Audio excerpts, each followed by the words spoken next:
Hello KG2, this is Bushra Janjua again with a new lesson of reading, and it's our reading lesson number 2. We will read on page number 12 and 13. Let's start.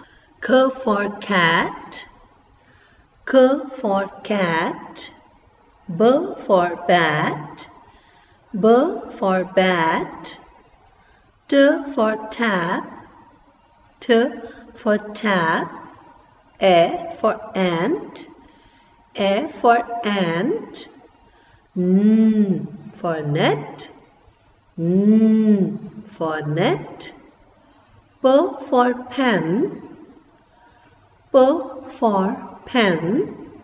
Next page.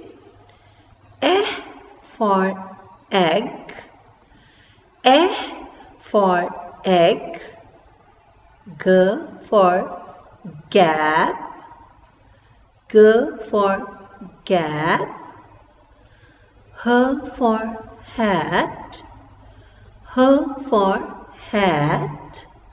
That's all for today. I hope you are enjoying reading with phonics. For any query, you can contact me on my email address. See you soon. Bye.